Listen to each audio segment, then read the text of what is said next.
Jusqu'à présent, vous n'avez rien fait de mal dans votre vie. Vous avez travaillé, vous avez accompli des choses, vous avez assumé vos responsabilités, vous avez fait des sacrifices.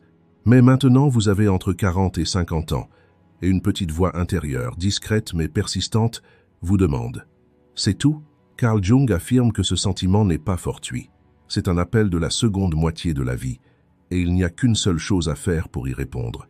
Pourtant, la plupart des gens font l'inverse. Aujourd'hui, nous allons vous parler de cette chose et vous expliquer pourquoi vous la rendez si difficile. La première moitié de la vie est un chantier sur lequel vous avez travaillé sans relâche, accompli sans relâche, ajouté des éléments à votre vie. Une pierre de plus, un étage de plus, une responsabilité de plus.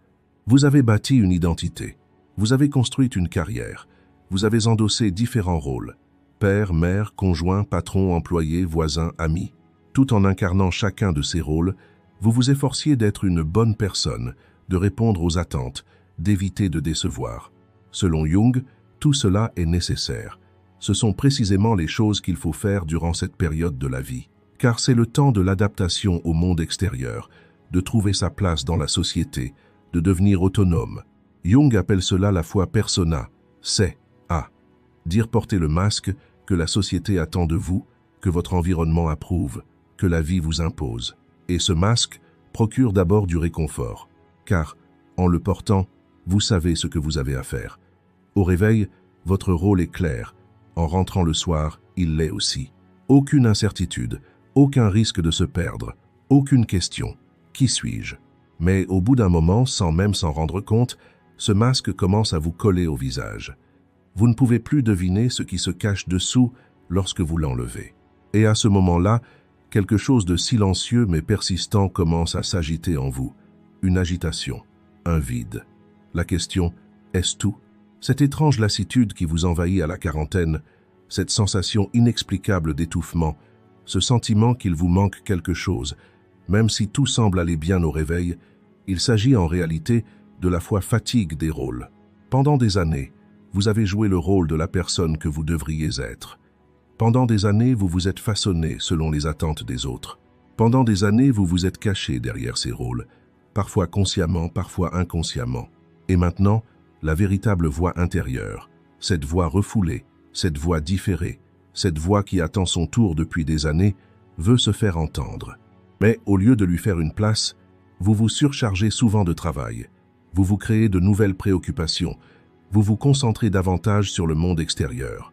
Parce que cette voix vous effraie, parce qu'elle vous est étrangère, parce que l'affronter pourrait remettre en question tout ce que vous avez construit au fil des ans, et cela demande du courage.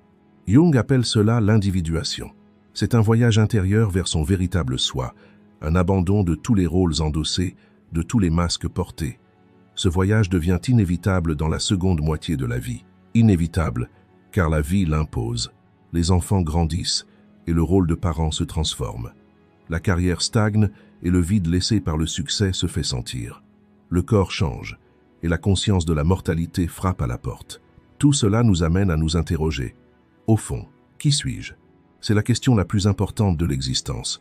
Pourtant, la plupart des gens évitent de se la poser, car la réponse est inconnue, car trouver la réponse exige d'abord de se détacher du passé. Et se détacher est l'un des actes les plus difficiles. Or, Jung nous dit précisément ceci. Ce que l'on construit dans la première moitié de la vie n'est pas vain. Ce sont des outils, non des fins. Et pour trouver un sens véritable à la seconde moitié de la vie, il faut se détacher de ces outils. Ce n'est pas une perte, c'est le début d'un retour à soi. Le poids de la première partie ne provient pas seulement de ce que vous portez, mais aussi de ce dont vous n'arrivez pas à vous défaire.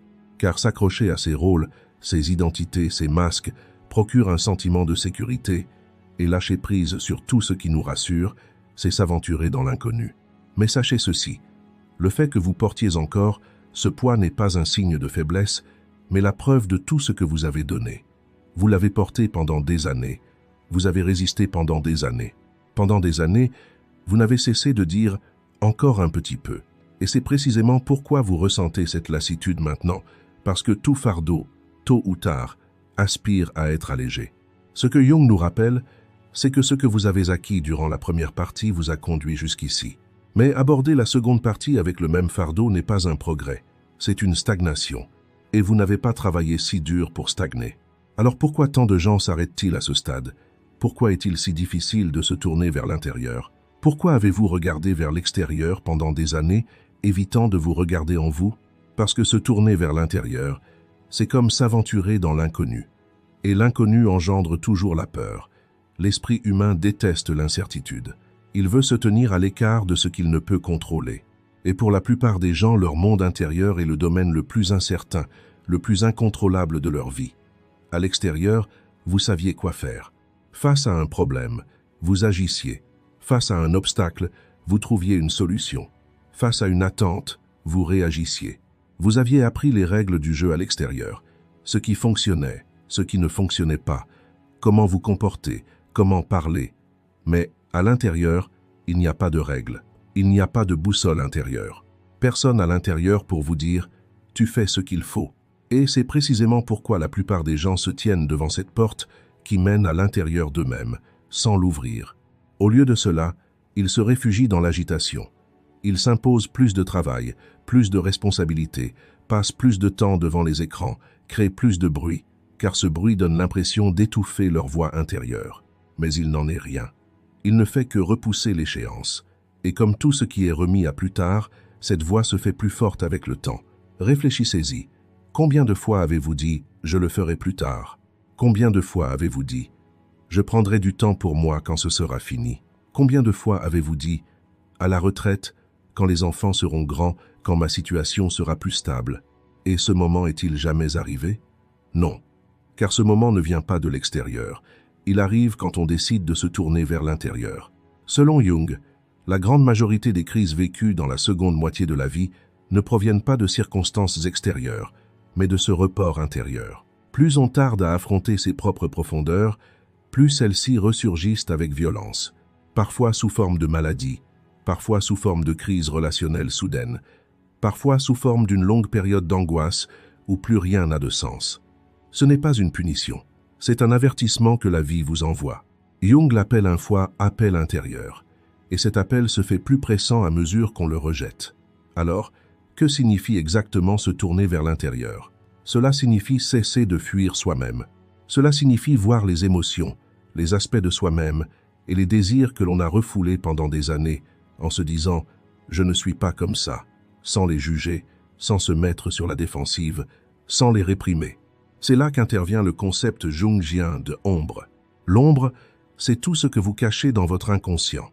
La colère que vous refoulez, la vulnérabilité que vous craignez de reconnaître, les désirs que vous avez enfouis en vous disant « ça ne me correspond pas », les besoins que vous avez étouffés en les qualifiant d'égoïsme. Et chose intéressante, votre ombre ne contient pas seulement ce que vous percevez comme mauvais. Parfois, une part de joie s'y cache. Parfois, la créativité y sommeille. Parfois, votre véritable courage y attend, à votre insu. Ignorer l'ombre ne la détruit pas. Au contraire, cela la renforce. Car moins vous éclairez votre ombre, plus elle grandit dans l'obscurité. Et à mesure qu'elle grandit, elle commence à vous contrôler inconsciemment par des liens invisibles. Vous ne comprenez pas pourquoi vous réagissez si violemment lorsqu'on vous provoque.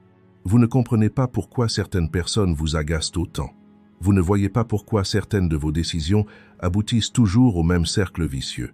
Ce sont autant de signes d'une ombre non intégrée. Et c'est précisément pourquoi la question intérieure est la plus importante. Car sans se la poser, quels que soient vos changements extérieurs, les cycles intérieurs restent inchangés. Jung dit « il faut du courage pour se tourner vers l'intérieur ». Car c'est là que vous trouverez à la fois votre grandeur et votre ombre. Et ces deux éléments ne sont pas séparés. Votre grandeur émerge après que vous ayez reconnu votre ombre. La véritable liberté commence lorsque vous pouvez voir votre être dans son intégralité, votre lumière et votre obscurité. La seconde moitié de la vie est précisément la période où cet acte de lucidité est possible. Vous n'avez plus rien à prouver. Vous n'avez plus besoin de tout savoir. Et peut-être, pour la première fois, avez-vous le temps et la maturité nécessaires pour être vous-même. Cette introspection ne vous affaiblit pas. Au contraire, elle vous offre les fondations les plus solides sur lesquelles bâtir le reste de votre vie. Et la raison la plus profonde pour laquelle vous avez évité de vous tourner vers l'intérieur jusqu'à présent peut être la suivante. Vous avez peur de ce que vous découvrirez en vous, de faire face à vos regrets, de voir les années perdues, de ressasser ces moments où vous pensez « si seulement j'avais agi autrement ». Mais Jung nous dit ceci, ce que vous trouverez en vous n'est pas un passé à juger, mais une histoire qui ne demande qu'à être comprise. Et toute histoire ne prend sens que lorsqu'elle est lue. Une histoire ignorée vous façonne silencieusement, sans que vous vous en rendiez compte, sans que vous le permettiez. À présent, penchons-nous sur la véritable cause de la crise existentielle, car la plupart des gens la cherchent au mauvais endroit, et, en la cherchant au mauvais endroit, ils tentent de mauvaises solutions.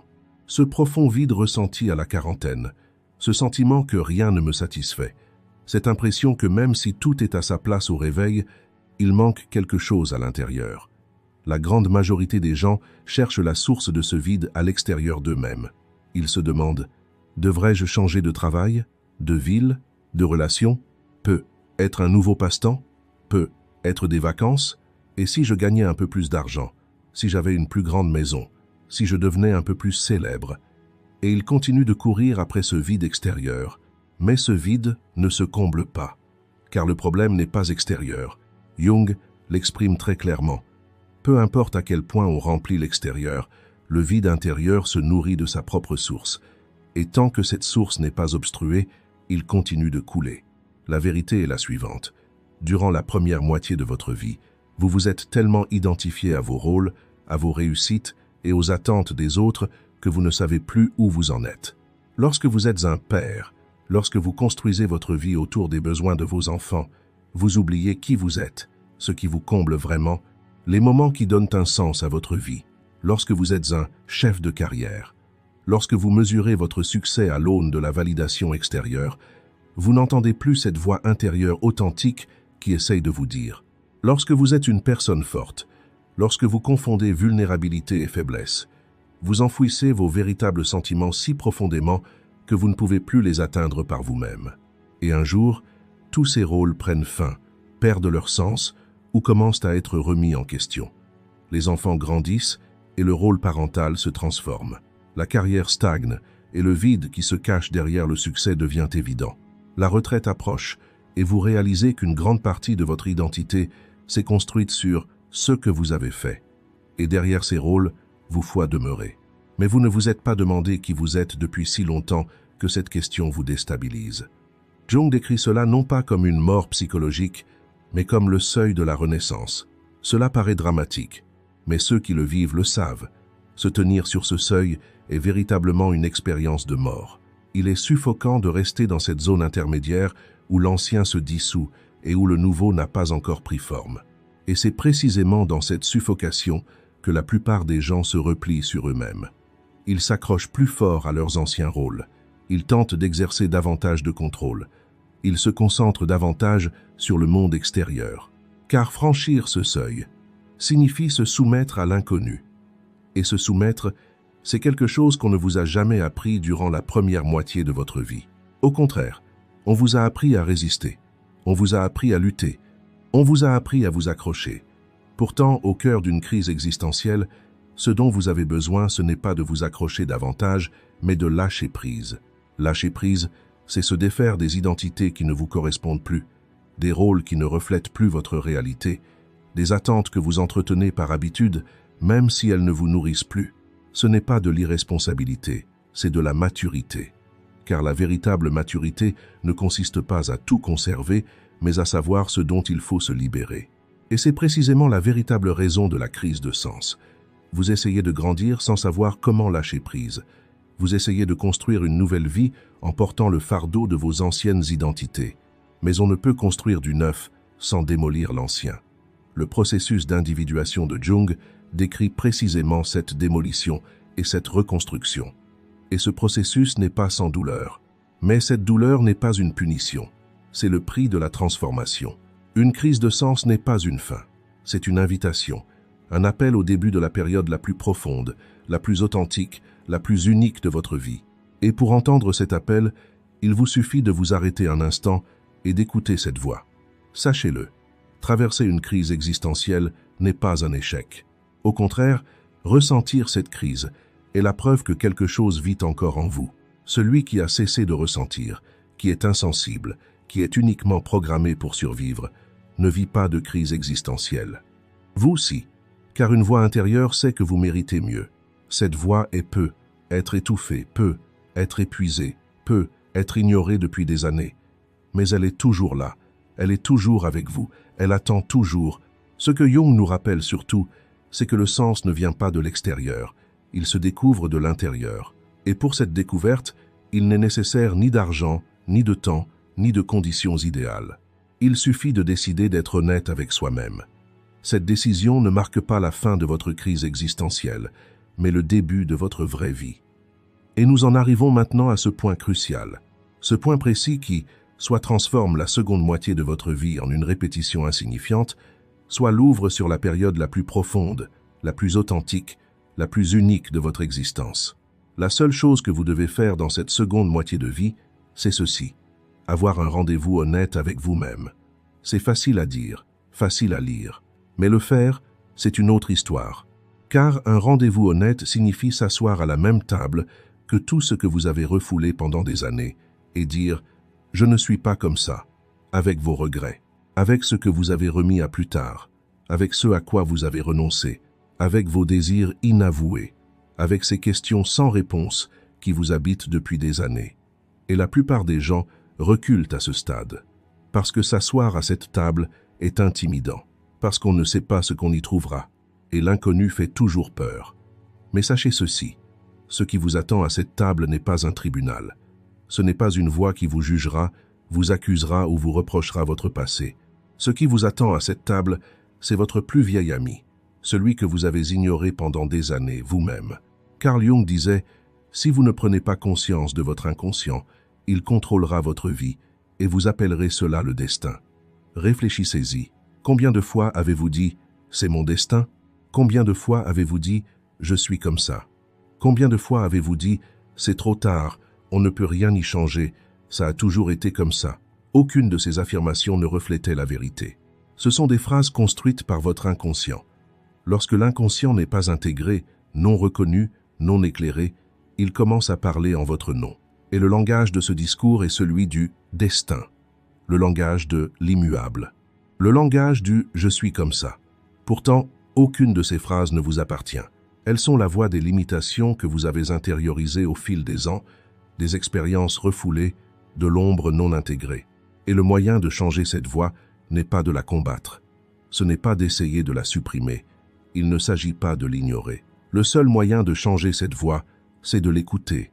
Écouter, c'est la reconnaître. Reconnaître, c'est comprendre. Comprendre, c'est pouvoir choisir. Et pouvoir choisir, c'est la liberté. Une personne qui prend un rendez-vous sincère avec elle-même ne vivra plus en pilote automatique. Elle ne se réveillera plus chaque matin en se disant « aujourd'hui sera encore pareil ».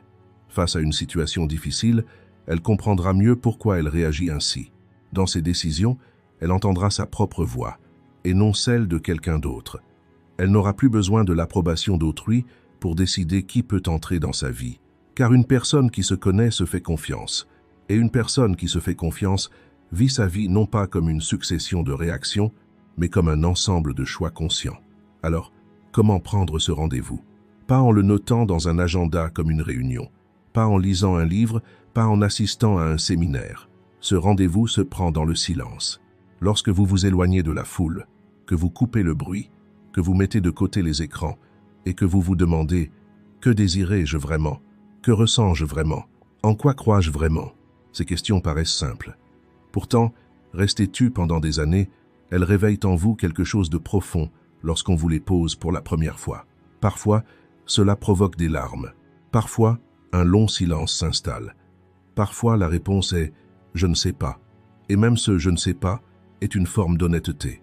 Car pendant des années, vous avez vécu en faisant semblant de savoir.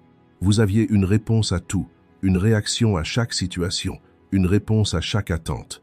Mais saviez-vous vraiment ce qui se cachait en vous? Prendre un rendez-vous sincère avec soi-même, c'est oser se poser cette question. Et ce courage est la seule chose qui rend la seconde moitié de votre vie tellement plus profonde, tellement plus authentique, tellement plus vôtre que la première. Et peut être qu'en ce moment même, une voix vous dit « Mais comment vais-je m'y prendre? Par où commencer ?» Cette question même est le premier pas de ce rendez-vous. Se demander comment est un signe de préparation. Être prêt ne signifie pas être parfait, ni tout savoir. Être prêt, c'est simplement être disposé à commencer. Le chemin de l'individuation selon Jung ne débute pas par une grande révélation. Il commence par un petit élan intérieur, discret. Peut être une question qui vous traverse l'esprit en buvant votre café du matin. Peut être une confession que vous repoussez depuis longtemps, une confession que vous vous ferez à vous-même. Peut être simplement une décision silencieuse. Ça suffit. Je vais être honnête avec moi-même maintenant. Cette décision semble anodine. Pourtant, c'est la plus importante, celle qui change le cours de votre vie. Car dès l'instant où vous commencez à être honnête avec vous-même, vous cessez de laisser le monde extérieur vous définir. Et à partir de ce moment, la vie cesse d'être subie, elle devient un choix. Alors, comment cette transformation s'opère-t-elle? Vous avez pris ce rendez-vous honnête avec vous-même, décidé de vous tourner vers l'intérieur, perçu la véritable source de votre crise existentielle. Mais que faire maintenant? Car la prise de conscience seule ne suffit pas. Voir est important, mais vivre est indispensable après avoir vu. Et vivre, c'est changer quelque chose de concret. 3 principes fondamentaux se dégagent de l'œuvre de Jung et des expériences de personnes ayant vécu une véritable transformation dans la seconde moitié de leur vie. Et ces 3 principes n'exigent ni révolution majeure, ni bouleversements radicaux. Au contraire, ils s'intègrent au quotidien par petites étapes régulières. Premier principe, apprendre le silence. Cela paraît simple. Pourtant, dans la vie moderne, le silence est devenu l'une des expériences les plus rares et les plus précieuses. Car nous vivons dans un bruit constant, le bruit des écrans, le bruit des notifications, le bruit des attentes d'autrui, le brouhaha incessant de nos propres pensées. Et dans ce bruit, la voix intérieure est inaudible. Cette voix continue de parler, d'envoyer des signaux, d'essayer de vous dire quelque chose, mais vous êtes tellement occupé que vous ne l'entendez pas. Asseyez-vous 10 minutes par jour, juste 10 minutes, sans rien faire. Ni téléphone, ni musique, ni podcast, sans chercher à faire taire vos pensées. Asseyez-vous simplement et observez ce qui traverse votre esprit. Il ne s'agit pas d'une technique de méditation, mais de la forme la plus fondamentale de communication avec vous-même. La première chose qui émerge dans le silence est souvent un malaise. Vous aurez envie de fuir. Vous aurez envie de prendre votre téléphone, de faire quelque chose, de vous occuper. Mais lorsque vous apprenez à accepter ce malaise, vous commencez à voir ce qui se cache derrière. Et cette prise de conscience est le premier germe de la transformation. Deuxièmement, suivez vos réactions. Ce principe peut sembler technique au premier abord, mais il s'agit en réalité d'une exploration intérieure extrêmement profonde. Si une situation vous perturbe excessivement, c'est à dire si vous ressentez une colère disproportionnée, des larmes inattendues, une envie inexplicable de fuir. Cette réaction vous révèle quelque chose de très important. C'est l'application la plus concrète du concept de l'ombre de Jung. Ce qui vous perturbe le plus résonne avec les aspects de vous-même que vous refoulez le plus. Si l'assurance d'une personne vous dérange, c'est qu'en vous, vous aspirez à la confiance en vous. Si le fait que quelqu'un pose des limites vous irrite, c'est qu'une partie de vous peine à établir les vôtres.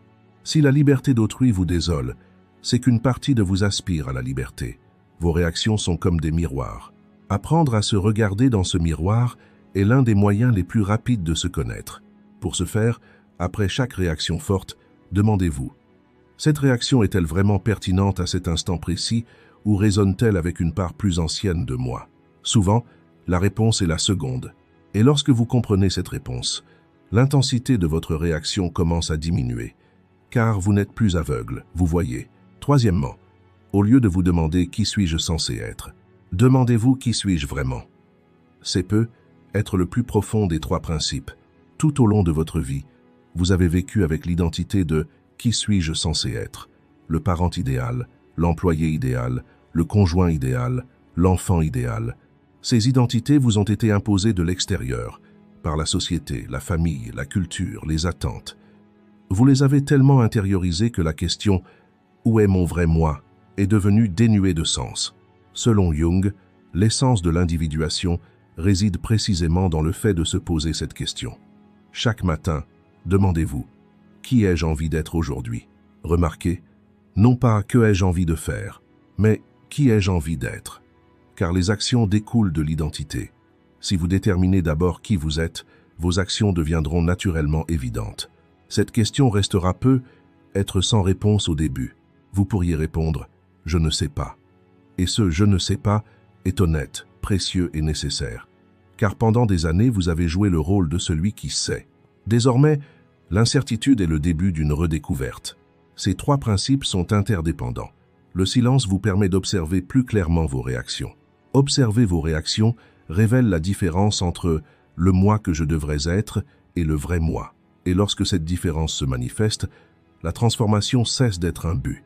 Elle devient un processus qui s'inscrit naturellement dans le quotidien. Si vous êtes arrivé jusqu'ici, ce n'est pas un hasard, car ce cheminement n'est pas facile. Il faut du courage pour se regarder en face, pour s'interroger sur ce qui se cache au fond de soi, pour affronter le poids que l'on porte depuis des années. Et vous avez fait preuve de ce courage. Maintenant, je veux vous poser la question la plus importante. Où tout ce que vous avez vu, tout ce que vous avez compris vous mène-t-il? La réponse tient en un seul mot, intégration. La seconde moitié de la vie n'est pas une perte. Relisez cette phrase, ce n'est pas une perte. Car la plupart des gens, surtout lorsqu'ils atteignent la quarantaine ou la cinquantaine, commencent à percevoir la vie comme une période où tout s'achève, où l'on laisse des choses derrière soi, où tout n'est plus possible. La jeunesse est partie, l'énergie a diminué, les opportunités sont passées. Et lorsque vous abordez la seconde moitié de votre vie avec cette perspective, vous la vivez également comme une perte. Mais Jung nous dit tout autre chose. Jung dit, la seconde moitié de la vie n'est pas la continuation de la première, mais le début de l'intégration. La première moitié a été consacrée à courir vers l'extérieur, faire ses preuves, gagner, construire, grandir, s'étendre, toujours plus loin, toujours plus haut. Et cette course est nécessaire, elle vous a mené à ce que vous êtes aujourd'hui. Mais à un moment donné, la direction de cette course doit changer, non pas vers l'extérieur, mais vers l'intérieur, non pas vers l'expansion, mais vers l'approfondissement. Et ce changement de direction marque le début de l'intégration. Que signifie l'intégration? L'intégration signifie faire la paix avec soi-même, pleinement, avec sa lumière et son ombre, avec ses forces et ses vulnérabilités, avec ses réussites et ses renoncements, avec ceux qu'on aime et ceux qu'on déteste, car les deux font partie de vous.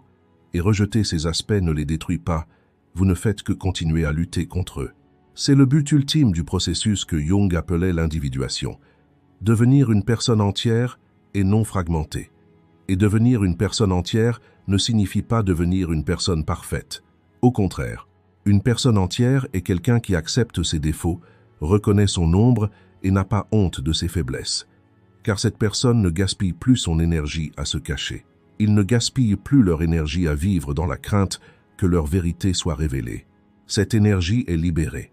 Et cette énergie libérée rend la seconde moitié de la vie bien plus vibrante, bien plus profonde, bien plus riche de sens que la première. Jung disait à la fin de sa vie, « La plus grande découverte de ma vie ne se trouvait pas dans le monde extérieur, elle se trouvait au plus profond de moi-même. Et le silence qui a suivi cette découverte était plus précieux que tout ce que j'ai pu trouver à l'extérieur. Réfléchissez-y. Pendant des années, vous avez cherché à l'extérieur. Vous avez cherché une validation, vous avez cherché un sens, vous avez cherché le bonheur, vous avez cherché votre identité. Et parfois, vous l'avez trouvé. Mais ce que vous avez trouvé n'a jamais duré. Parce que tout ce qui est extérieur est temporaire. Le marché change, les relations se transforment, les rôles prennent fin, les corps vieillissent.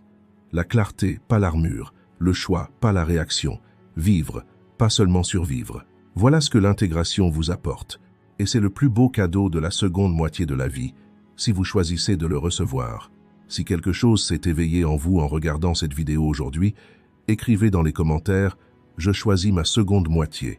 Ce n'est pas juste une simple phrase, c'est l'engagement le plus sincère que vous puissiez prendre envers vous-même.